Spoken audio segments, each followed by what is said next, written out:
And welcome. This is Mary Ellen McGonigal with your Friday afternoon MEM Edge show. And of course, this is the show where we bring you where the action is in the broader markets. Can we all say thank you that September is behind us? Very tough period this week. We will, as always, get into where the broader markets closed, get a good feel for those periods and areas of support and resistance as we move into October. October tends to, when we have tough periods in September, we do tend to see a carryover into October historically. Also, however, October is known as the bear killer, only because we have seen market bottoms created. We need only look back to 2022.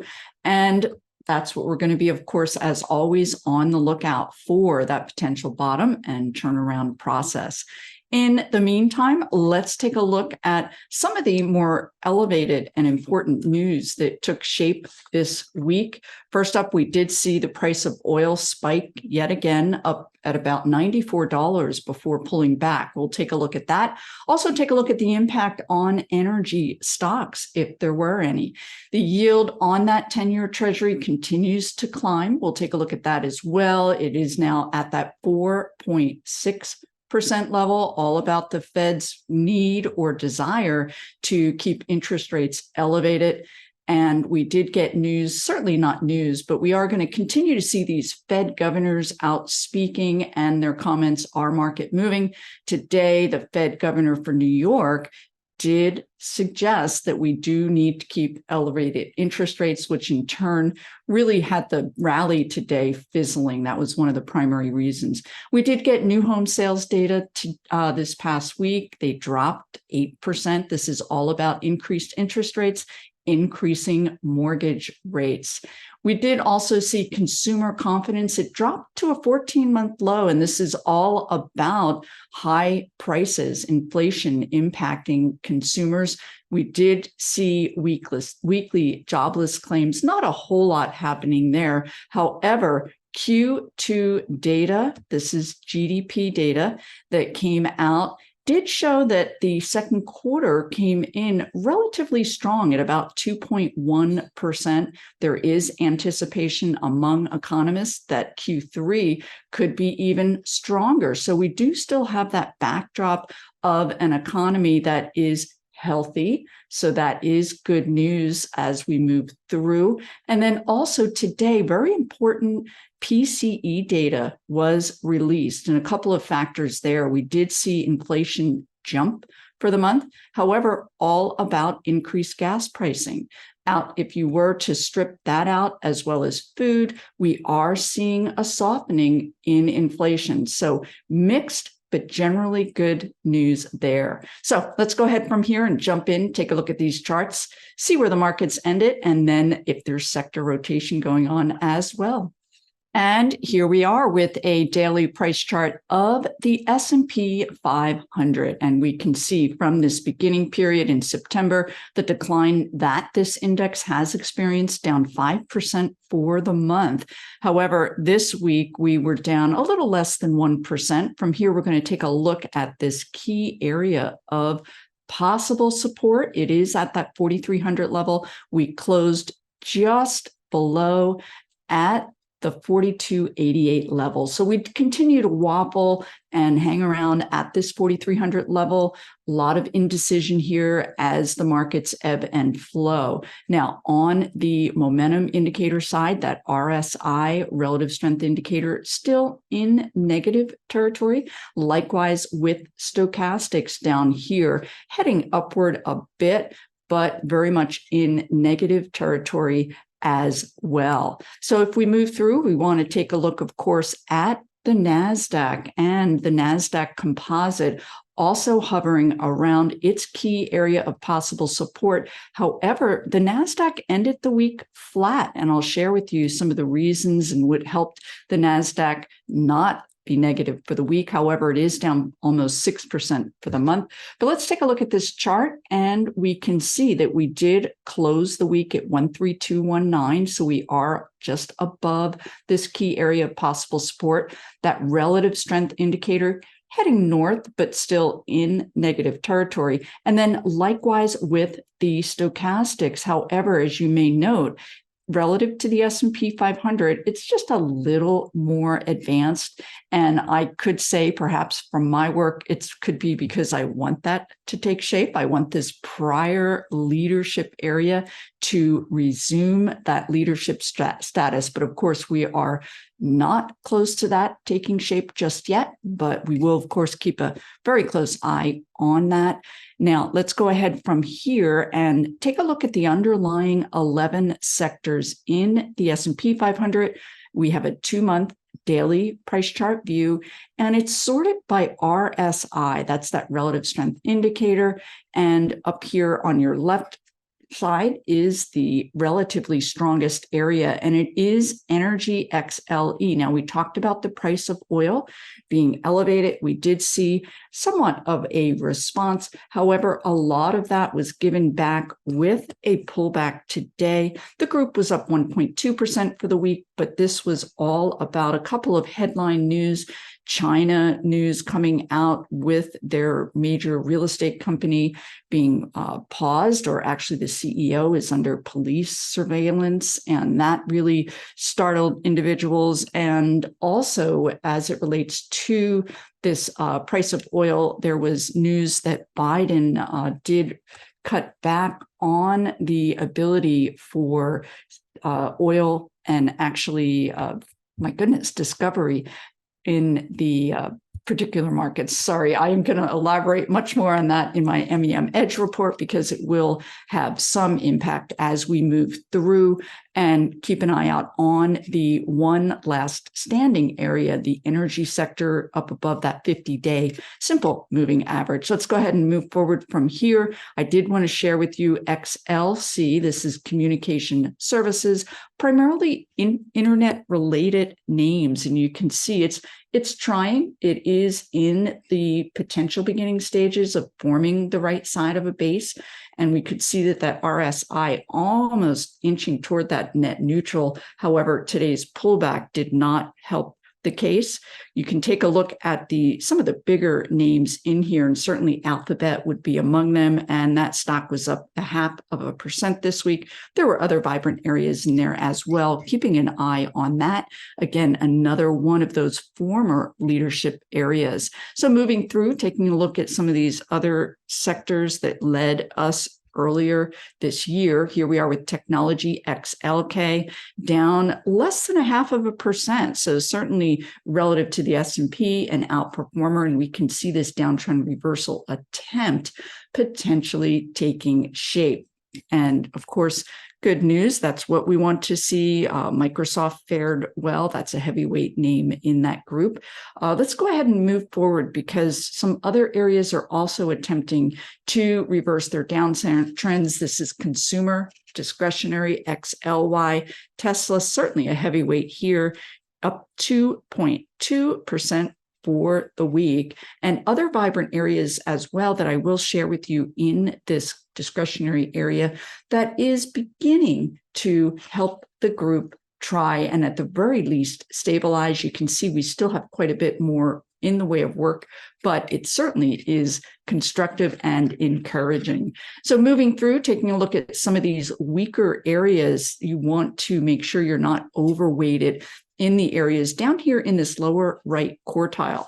And for the most part, they are areas that generally are viewed as defensive. And I do want to share with you a view here. This is consumer staples really taking a hit. The group was down 2% for the week. And I'm going to cycle through and share with you some of the bigger heavyweight names in there, how they're behaving and what to be on the lookout for, because there are a lot of people, certainly investors, that are interested in bottom fishing, but I say not quite yet. Here we are with utilities also falling off the cliff, down 7%. And we can see that XLU, that utility sector, is now oversold. This is with the RSI down there below 20. However, that does not always instantly precede a reversal. You can see that MACD still very much heading south and not very constructive. From here, we're going to take a look at some sub-industry groupings. I use ETFs that are really quite powerful as far as keeping you on top of the areas that are beneath these sectors, and they are heavier weighted areas of these sectors. You want to pay attention to them to get a sense if you begin to see strength in these areas, it could trickle out beyond just those groups. Same concept, 2-month daily price chart view. We have that RSI, and it's in descending order.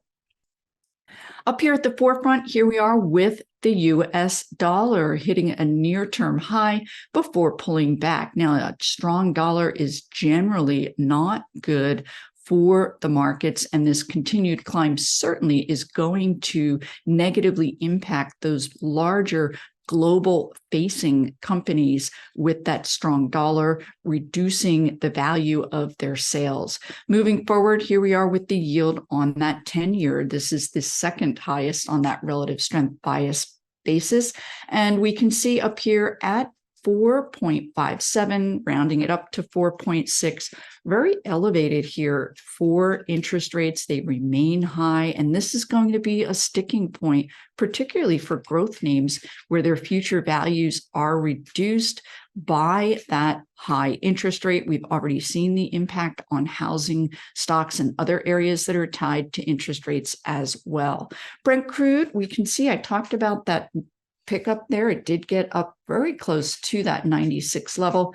And then that pullback today, pretty big volume. There's also talk that it is within not only the price of oil, but also energy names that we could easily be experiencing profit taking in an area that is held in remarkably well, while other areas have suffered. Let's take a look at the volatility index, VIX.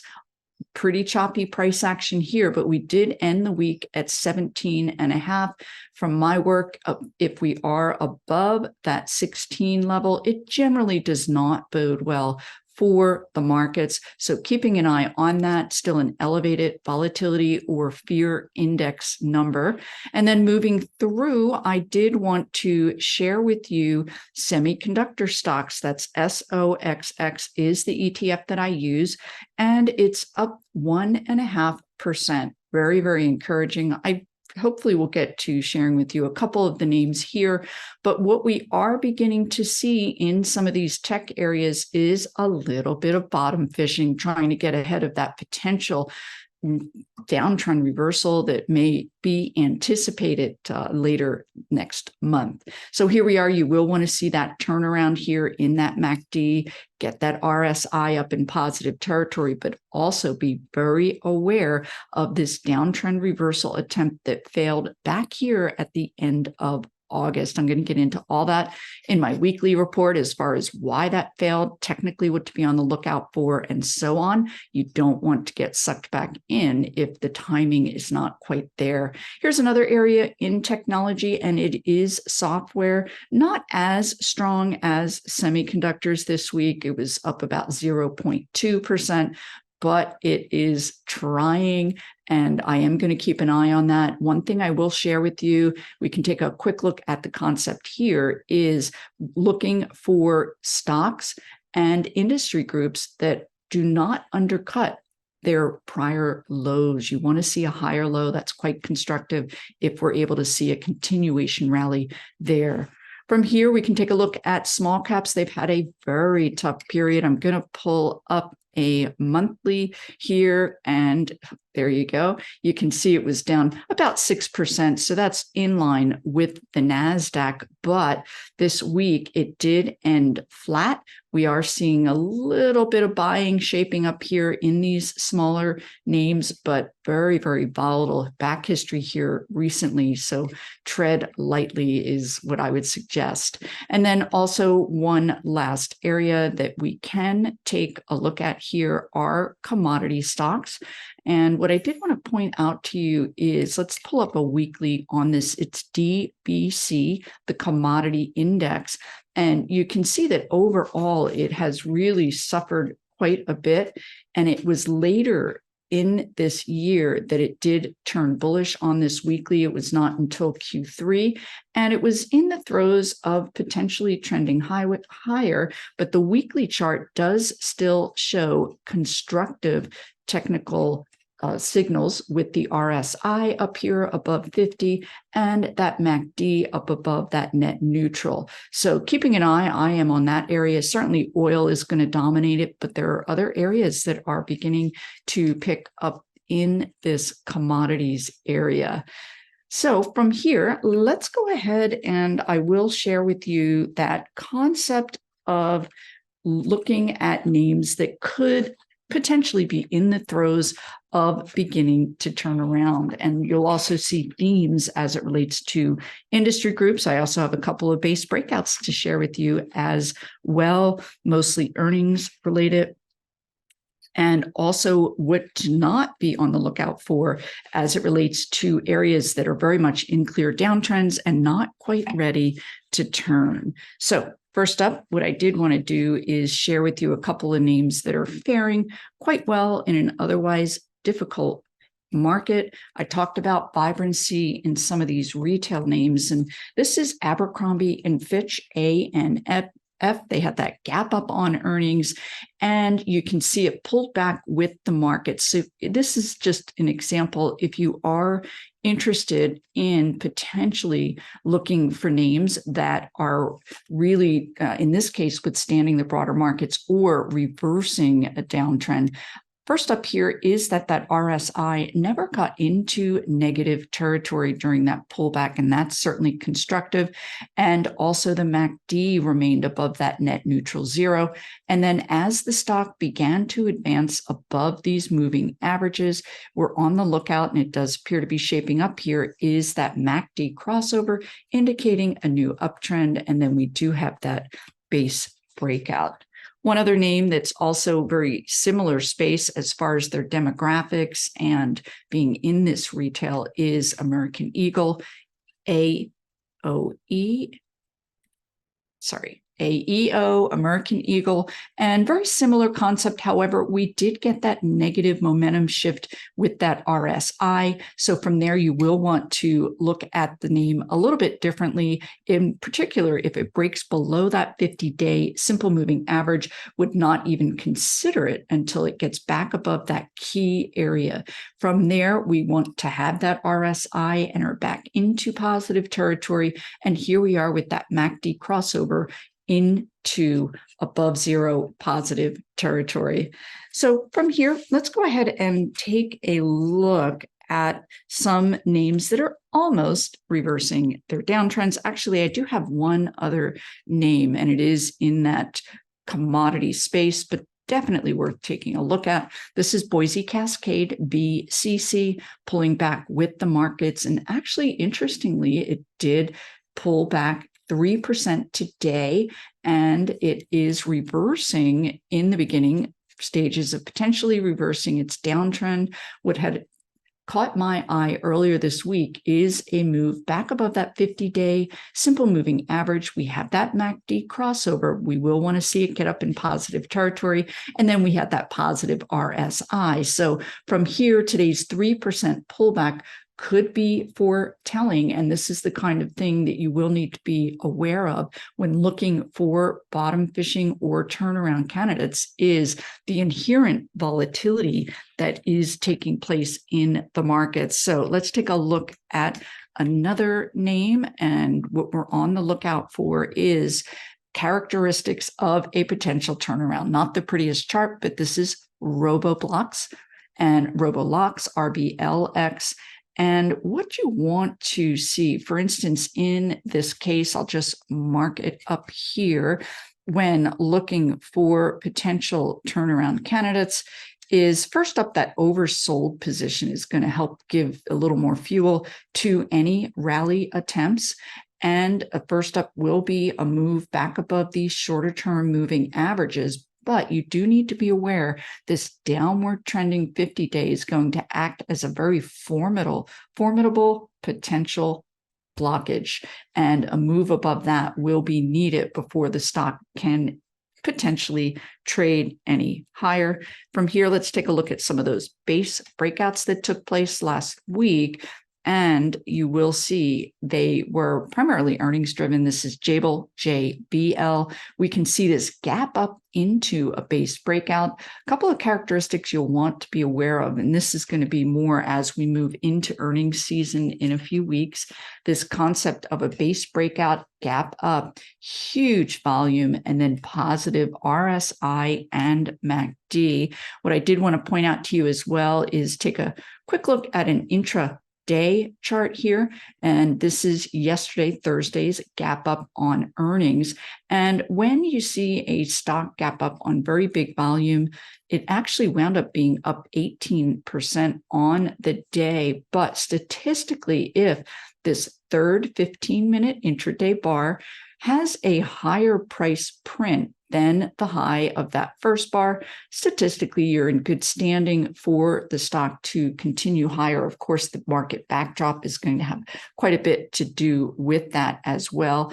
And also with Jabil is the numbers were good, but it was the share repurchase program that the company is putting into place that really got investors quite interested in that. From there, we can take a look at other companies that are in the same industry group. This is Celestica, CLS, base breakout, MACD crossover, indicating a new uptrend. And then one last name in that particular group as well, base breakout, a move to new highs. Also reporting last week, actually it was the week before last, was FedEx. Here we are with that gap up. Did want to point this out because it is withstanding downward pressure taking place elsewhere in the markets. And you do want to be aware of that, because those names that are able to hold up in an otherwise difficult period will oftentimes go on to be leadership names once those market pressures are released. So if we take a look at this momentum, both constructive, and that's exactly what you want to see. Now, I mentioned the move into other areas, and what I'm going to do from here is share with you some ETFs, and this is all about keeping an eye on these ETFs with an eye toward a potential turnaround, not only in that ETF, but in the underlying stocks. So first up is HACK. This is an ETF that has software security stocks, and we're seeing quite a bit in the way of cyber attacks. Certainly a couple of casinos, major names in Las Vegas, more recently Clorox. And this is again, the ETF for that group. And you can see that it had a nice rally last week. We're moving back above that 50-day. You can see that RSI poised to turn positive. And then, of course, we will want to see that MACD crossover. But it is one of the areas in software that is actually holding in well. Another ETF, and I talked about some vibrancy shaping up in retailers and not quite ready for prime time, but definitely worth keeping on your radar, XRT, the S&P retail. And of course, we can attribute some of that to Nike, and I'll share that chart with you in a minute.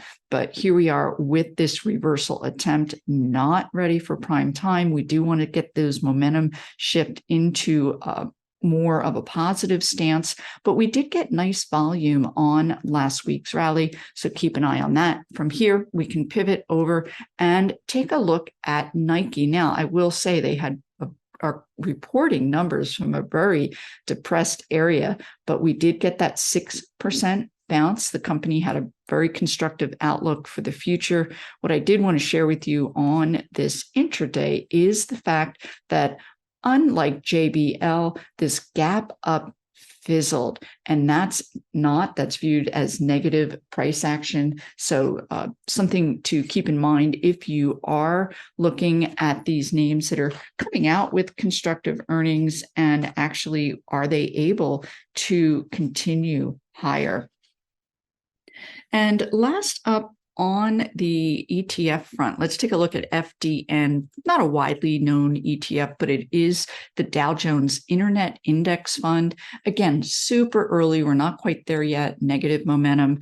And from here, I am going to go ahead and pivot over to some of these. Let's take a look again at XLP, consumer staples, and we can take a look at Pepsi and other names that have just really been in a downtrending phase. So what you'll want to do, and when these names get moving either to the upside or downside, is go ahead and add a shorter term moving average, 5-day. That's this blue line. And we can see during this really nice rally period back here that it did pull back to that 5-day, was a good buy point. So now it is acting as resistance. So it will be that first area of upside resistance before you even begin to think that the name, because it is oversold, that it could in fact reverse. You will need to see a move above that 5-day first. And let's take a look. Be aware of what a downtrend reversal attempt and a failure looks like. And first up is the fact that you're trying to overcome a downward trending 50-day simple moving average. And then, of course, have in mind what a successful downtrend reversal looks like. Here we are back in the beginning of March. Our momentum shifts into positive territory. The stock's price has moved above these moving averages, which then allows them to trend upwards. So we do certainly have a more potential downside ahead with that particular name. We can also take a look at Hershey, which was another big winner. And interestingly, receding inflation is being viewed as not good. These companies, if we go back to this period, it was after the release of earnings, and they've been very successfully been able to increase their prices. And that in turn has been able to keep their growth prospects high. But we can see here more recently, now Hershey's going to have another extra dimension, and that's going to be the price of chocolate, which has really skyrocketed. And of course, one of the major ingredients for their many products. I did want to mark this up very quickly here to share with you very simply. Well, I'll go ahead and just point it out what that downtrend reversal looks like as you break below these key moving averages. And then again, use these periods earlier in the year to help identify an uptrend moving back above those moving averages, get those momentum indicators in positive territory. And then, of course, you'll also want to marry it with constructive news relative to their earnings. And then last up here is Procter & Gamble, PG, and we can see very similar price action now below its 200-day simple moving average. Use this June period as your guide for any potential downtrend reversal. We're going to take a look at a couple of these utility names that are suffering. You can see the inherent volatility here. And again, let me see if I can take a look at another name. This is also a utility. Going to smooth that out a little with a longer term view. But again, most importantly with these charts is highlighting what a downtrend reversal looks like, because oftentimes you can see this rally up to that 50-day, that momentum shift, and it could be somewhat compelling. But of note is the need for the stock to close above that 50. Then you'll have that 200-day as your potential next area of upside resistance. Use this late fall period last year as precedence on what you will need to see in order to signal that a downtrend has reversed. And I will go ahead and share a couple of other areas and names that are on my watch list, and that's part of my MEM Edge service. And you will be provided with that watch list. And it is going to be names that, for me and for my work, I am focused on stocks that have been big winners going into that August peak, because they have underlying growth dynamics, they have solid management in place, and these are the names that once the market's pressures recede, they are going to have the highest chance of recovering. So this is Uber Technologies, UBER. It did rally last week. We are in the throes of potentially getting back above these moving averages. We now have a positive RSI. and we're on the lookout for a reversal on that MACD. And then last up, we'll take a look at Airbnb, very similar dynamics where it is in the beginning stages of potentially turning. Of course, as always, you want to pay closest attention to where we are with the broader markets. And that's it for this week. If you've liked what you've seen, go ahead and hit that like button. And if anyone has coverage they'd like to see in next week's show or any questions, be sure and put them down below, or any comments are welcome. And until next week, have a great weekend.